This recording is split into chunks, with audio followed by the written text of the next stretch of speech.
Last week, the second film that I watched for my birthday, Transformers 1, dropped in theaters. Here are my thoughts on it.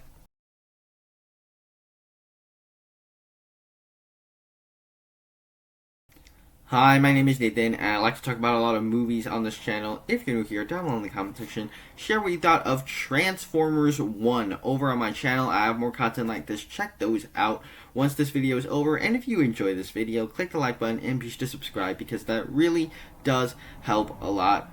With all that said, let's just get straight into the review. And to start off on the positives and what all I have to say about this movie, I'm going to give a little bit of context of how much I appreciate the Transformers franchise. This is a franchise I've had huge nostalgia for a while. I remember back in around 2016, 2017, when I was like 6 or 7 years old, my family used to go to Universal Studios a lot. We had a Transformers ride over at Universal Studios Hollywood. And I got into the Transformers live action Michael Bay films. So, with the 2007 movie, I saw that movie and I watched it all of the time as a child. Same thing with Revenge of the Fallen, which I watched all the time as a child. And the franchise I sort of lost interest in it afterwards. When you get to like the Mark Wahlberg era, it starts to get off the rails.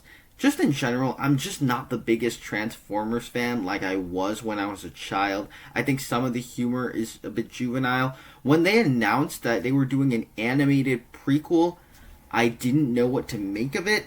And even with the voice casting choices like Chris Pratt, I did not like the trailers that dropped for this movie. And so I went into it very skeptical.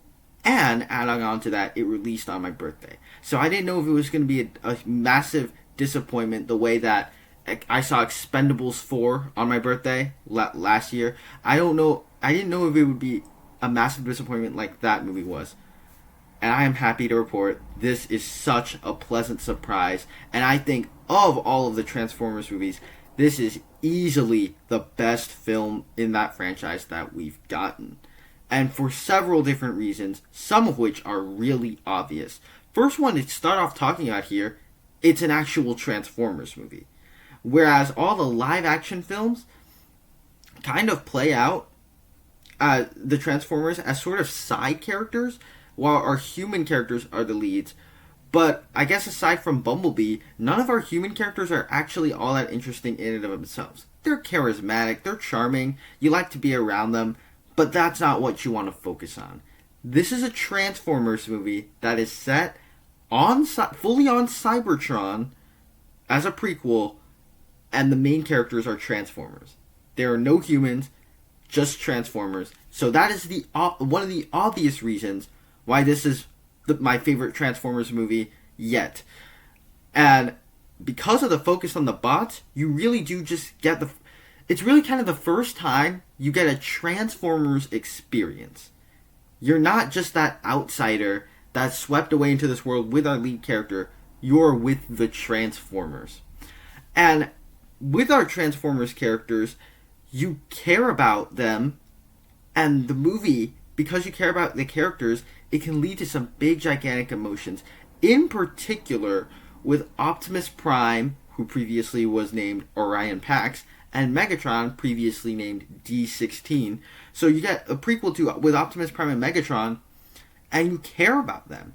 They do a very good job establishing their friendship, how much they actually mean to each other, and because you know what's going to happen to these two later on in the film, it's gut-wrenching at what happens later on in the film, and it's so effective at that. And so it's able to draw big emotions while still having animated robots fighting each other. I just thought that was really, really well done. It's kind of like, I said this in my Out of the Theater review, it's kind of like if you took the Transformers franchises, inserted a bit of a tragedy from Revenge of the Sith in, as well as X-Men First Class, and that's exactly what it is.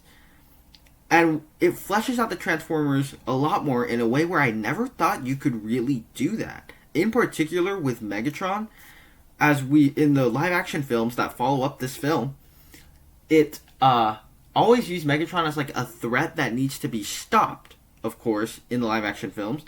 But in this film, you kind of start to understand why he is the way that he is. In his past experiences, through his friendship with Optimus Prime, I think you really get to understand the character a lot more. And he's not just a bad guy. He's a guy that was turned by this thing that happened to him in the film. Something happens in it where the characters realize something, this conspiracy, and it kind of changes and splits the two characters, and thus it can lead to big emotions and a tragedy ultimately taking place, while still being solid family entertainment. And as for it being family entertainment, it's very entertaining, very watchable, and very funny. But it's also ultimately about a friendship falling apart. It delivers big, gigantic spectacle, as every Transformers movie has pretty much succeeded to do, this time in animated fashion, and proper fan service if you love this franchise. Am I a big fan of the Transformers franchise? No. I am simply not. Especially where they went with some of the live action movies. But I still absolutely thought this was a very, very surprisingly good animated prequel to the Transformers franchise. And so for me, this to me is easily the best of the Transformers films. I'm glad to have seen this movie for my birthday. I'm glad to have seen it. It's not entirely perfect, so let's move on to the bad. And as I've basically been raving about this movie from the very beginning of this video, there's not much bad I have to say about this movie. But I will say, like, if you watch this movie, having seen the Michael Bay movies, Rise of the Beast and Bumblebee, if you've seen all those, this movie is a very large departure. Like, it doesn't tonally fit the franchise. I don't know that the characters fully match who they turn to be in the live action films. I could be wrong. This could be just like a general prequel, but like from my understanding, it's a prequel to the live action films, and so it doesn't tonally fit. If you go from this movie to Transformers 2007, they have very different tones. One's a lot more juvenile, and the other is like a tragedy. So that's just a little nitpick, though. As a Transformers prequel, this is a great prequel, and I really don't think you could have done it any better. This is one of the biggest, most pleasant surprises of the year, and I'm so glad to have seen this film on my birthday because it made me so happy. So overall, I'm giving this one an A, but those are just my thoughts on it. Down below in the comment section, share your thoughts on Transformers 1 over on my channel. There's more content like this. Check those out right now. Thank you guys so much for sticking around to the end. I will see you in the next one.